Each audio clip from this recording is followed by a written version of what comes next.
Hey guys, welcome back to the channel. I'm Dr. Arnath Singh. इस video में I want to specifically talk about repeated silly mistakes and the repeated mistakes that students are committing in their regular mock test, right? बहुत students हैं जिन्होंने अच्छे से पढ़ाई कर रखी है, चीज़ें रिवाइज कर रखी है एंड मॉक टेस्ट का सिलेबस कंप्लीट कर रखा है, टेस्ट देते हैं एंड उनके मार्क्स जो है उनकी एक्सपेक्टेशन को मीट नहीं करते हैं। जब टेस्ट की एनालिसिस करते हैं वो रियलाइज़ करते हैं कि यार ये क्वेश्चन तो मेरे को आता था, ये तो मैंने मॉड्यूल के क्वेश्चन में भी सॉल्व किया था, ये कैसे गलत हो गया, राइट? या फिर उन्हें लगता है उस समय सही सॉल्व किया और जब आंसर की से मैच करते हैं तो रियलाइज़ होता है यार ये वर्ड मैंने क्यों नहीं पढ़ा, राइट? ये मैंने करेक्ट को इनकरेक्ट कैसे पढ़ लिया, ये इनकरेक्ट को करेक्ट कैसे पढ़ लिया, how can I mark this option right, ठीक है? मेरे को ये चीज़ क्यों नहीं याद है, ऐसे तो याद आती है।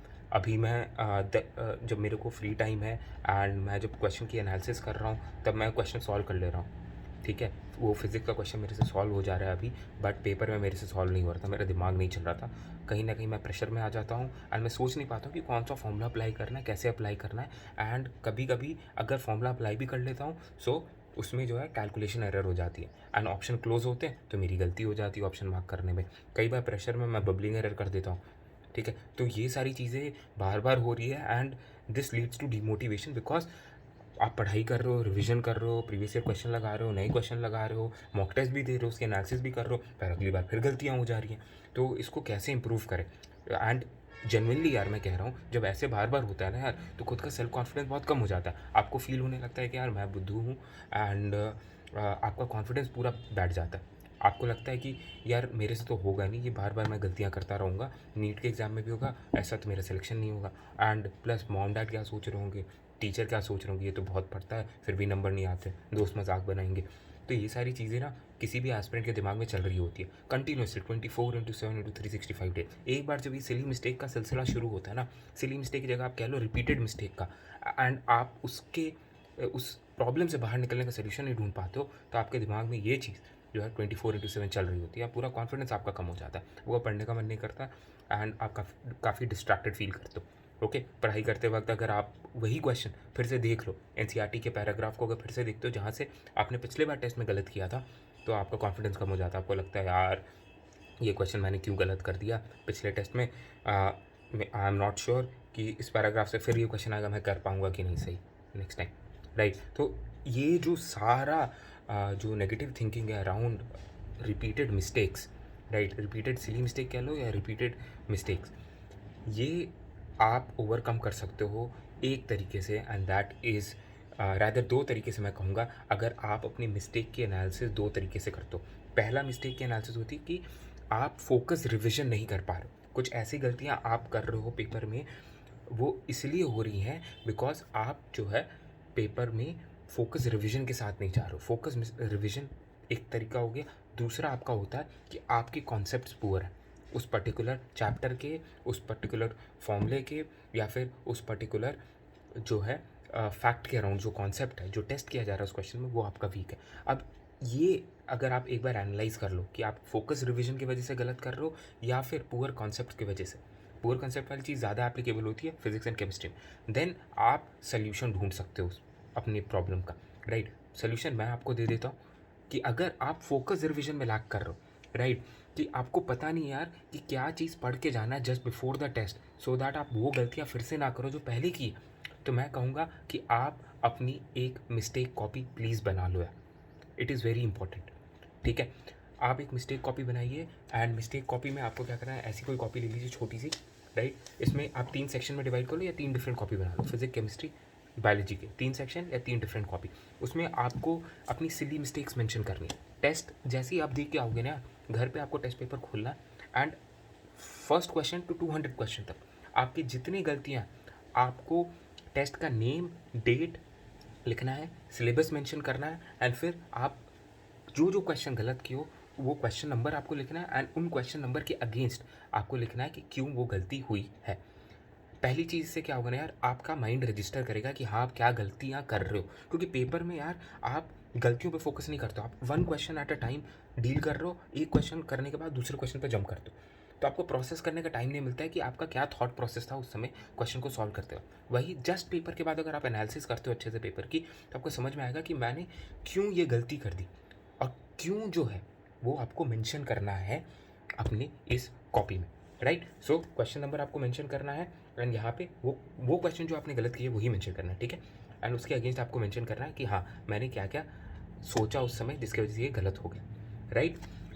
अगर सिली मिस्टेक आपने की है, सब कुछ आता था, क्वेश्चन आपको मालूम था कि कैसे करना है, कैलकुलेशन भी आती थी, फॉर्मूला भी आता था, पर आपने गलती से कुछ ओएमआर बबलिंग वगैरह कर दी, तो यहाँ पे मेंशन करो OMR bubbling problem. Silly mistake हुई है तो सिली मिस्टेक आप मेंशन कर दो, राइट। आप रिकॉल नहीं कर पाए उस समय, मेंशन कर दो कि मेमोरी लैप्स हो गया, आपका रिकॉल प्रॉब्लम थी, ठीक है। तो ये आपका फोकस रिविजन करने में हेल्प करेगा just before the next test. Next test में जब भी आप बैठोगे तो ये सारी प्रॉब्लम ना एक बार रीड करके जाओगे कि आप क्या क्या एग्जाम में गलतियाँ करते हो, ठीक है। एंड देखना over a period of 2 to 3 mock test आप ये सिली मिस्टेक्स, आपके रिकॉल एरर्स, आपका कैलकुलेशन एरर, जो भी है फैक्चुअल एरर, वो सब आपका करेक्ट होने लगेगा इस कॉपी की वजह से। And this is your mistake copy. ये पहला आपका ग्रुप था रिपीटेड मिस्टेक का। दूसरा ग्रुप जो होता है रिपीटेड मिस्टेक का, वो पुअर कंसेप्ट्स का होता है फिजिक्स एंड केमिस्ट्री में। कई स्टूडेंट बार बार वही क्वेश्चन गलत इसलिए कर रहे होते हैं, स्पेशली फिजिक्स केमिस्ट्री के, क्योंकि उनके कंसेप्ट वीक होते हैं, वो रट्टा मार के जाते हैं, राइट। वो क्या करेंगे, मान लो फिजिक्स का आपका मोमेंट ऑफ इनर्शिया सिलेबस में, राइट, मोमेंट ऑफ इनर्शिया का चैप्टर इन्होंने पढ़ लिया, और वो भी एग्जाम से जस्ट एक दिन पहले पढ़ा, कंसेप्ट नहीं बनाया, रट के चले गए कि यार ये ऑब्जेक्ट होगा, स्फीयर होगा, हॉलो स्फीयर होगा, सिलेंडर होगा, तो ये मोमेंट ऑफ इनर्शिया होगा, ऐसे सॉल्व करना, और ये मोमेंट ऑफ इनर्शिया मैं रोलिंग फ्रिक्शन में ऐसे लगाऊंगा तो मेरे को आंसर मिल जाएगा, वो रट के चले गए। तो इसलिए वो कॉन्सेप्ट जो है ना एग्ज़ाम के लिमिटेड अमाउंट ऑफ टाइम में, वो भी फिजिक्स में नहीं लगा पाते, और जब कॉन्सेप्ट लगता नहीं है तो क्वेश्चन ऑब्वियसली गलत होगा, और जब एनालिसिस करते हैं तो उनको लगता है कि यार ये तो मैंने पढ़ा था, क्यों गलत हो गया। अब ये नहीं समझ रहे हैं कि पढ़ा था ज़रूर, पर कंसेप्ट नहीं बनाया था उन्होंने। वो सिर्फ पढ़ने से नहीं होता है यार क्वेश्चन, फिजिक्स और फिजिकल केमिस्ट्री के स्पेशली। आपके क्वेश्चन बनते तब है जब आपके कॉन्सेप्ट स्ट्रांग होते हैं, वो भी टाइम के प्रेशर में आप तभी सही कर पाओगे जब आपका कॉन्सेप्ट स्ट्रांग है, प्लस आप उस कॉन्सेप्ट को रिवाइज करके जाते हो जस्ट बिफोर द एग्जाम। तो मेरी रिकमेंडेशन ये रहेगी कि आपने मिस्टेक कॉपी तो वो फैक्चुअल एरर्स फोकस रिवीजन के लिए बना लिया, ठीक है। जितने आपके पुअर कॉन्सेप्ट है ना उनकी एक अलग से लिस्ट बनाओ फिजिकल केमिस्ट्री में, एंड उनके आप वीडियो लेक्चर देखो या फिर कोई पर्सनल ट्यूटर हायर कर लो, ठीक है। और पर्टिकुलर क्वेश्चंस में जो आप गलत कर रहे हो उनके एक्सटेंसिव क्वेश्चन प्रैक्टिस करो, वो आपका पर्सनल ट्यूटर करा देगा, या फिर ऑनलाइन वीडियो लेक्चर्स में भी टीचर जो है उस टाइप के क्वेश्चन प्रैक्टिस आपके कराते हैं। फॉर एग्जाम्पल अगर आपका आयनिक इक्विलिब्रियम प्रॉब्लमेटिक है, ठीक है, आपको केमिकल काइनेटिक्स में प्रॉब्लम है, ठीक है, इलेक्ट्रोकेमिस्ट्री में प्रॉब्लम है, जैसे मेरे को प्रॉब्लम थी इलेक्ट्रोकेमिस्ट्री, मैंने उसके कॉन्सेप्ट को रिव्यू किया, ऑनलाइन हेल्प ली, अपने प्राइवेट ट्यूटर से हेल्प ली, एंड उसके ऊपर मैंने बहुत सारे क्वेश्चन प्रैक्टिस किए थे इलेक्ट्रोकेमिस्ट्री के 700-800 जो सोर्स मिलता था उससे मैंने एक्सटेंसिव क्वेश्चन प्रैक्टिस की थी। एंड जो क्वेश्चन मेरे बार बार गलत होते हैं ना उस क्वेश्चन प्रैक्टिस में, 800 क्वेश्चन में मैंने उसमें टिक मार लिया था, कि हाईलाइट कर लिया था कि ये क्वेश्चन मेरे को जस्ट बिफोर एनी टेस्ट जिसमें इलेक्ट्रोकेमिस्ट्री आ रहा है मैं ये चीज़ रिवाइज़ करके जाऊँगा। तो मैंने कंसेप्ट को भी रिवाइज़ किया, एंड उस कॉन्सेप्ट से रिलेटेड जितने क्वेश्चन मैं बार बार गलत कर रहा था, वो 800 क्वेश्चन का जो ग्रुप मैंने प्रैक्टिस किया था उसमें हाईलाइटेड क्वेश्चन को भी रिवाइज किया जस्ट बिफोर द टेस्ट जिसमें इलेक्ट्रोकेमिस्ट्री आ रहा था। तो ये चीज़ आपको याद रखनी है यार, अगर आपका कंसेप्चुअल एरर कभी भी हो रहा है फिजिक्स फिजिकल केमिस्ट्री में, प्लीज़ कॉन्सेप्ट को तो रिवाइज करो, उसके ढेर सारे क्वेश्चन प्रैक्टिस करो, और वो जो क्वेश्चन आपने प्रैक्टिस किए हैं उसमें जो जो आपके स्पेसिफिक एरर्स हो रहे हैं ना उनकी अच्छे से एनालिसिस करो, उन क्वेश्चन को मार्क कर लो जो जस्ट बिफोर द एग्जाम आपको देख के जाना ही जाना है, राइट। एंड दिस वे आप जो है ये रिपीटेड मिस्टेक का जो आपको गैमेट है ना जिसमें आपका फोकस रिवीजन वाली प्रॉब्लम आती है, ठीक है, और ये कंसेप्चुअल एरर वाली रिपीटेड मिस्टेक की प्रॉब्लम आती है, आप डील कर सकते हो। तो आपको दो चीज़ें इन शॉर्ट करनी है, पहला मिस्टेक कॉपी बनाना है, दूसरा लिस्ट बना लेनी है उन कंसेप्चुअल एरर्स की जिसमें आपसे ज़्यादा मिस्टेक हो रहे हैं, रिपीटेड मिस्टेक हो रहे हैं, and this will help you improve your marks over a period of 2 to 3 mock test, right. So all the best guys, keep hustling. अगर आपको कोई और वीडियो चाहिए 2023 2024 के रिलेटेड गाइडेंस से, आपको कोई पीडीएफ चाहिए, आपको हाई टॉपिक्स चाहिए, आपको क्वेश्चन प्रैक्टिस के लिए कुछ सोर्स चाहिए, सब कुछ मैं आपके लिए अपनी टीम की हेल्प से अवेलेबल करा दूंगा on my Telegram channel in junior ARS, link description मैंने मेंशन कर दिया। ऑल द बेस्ट है।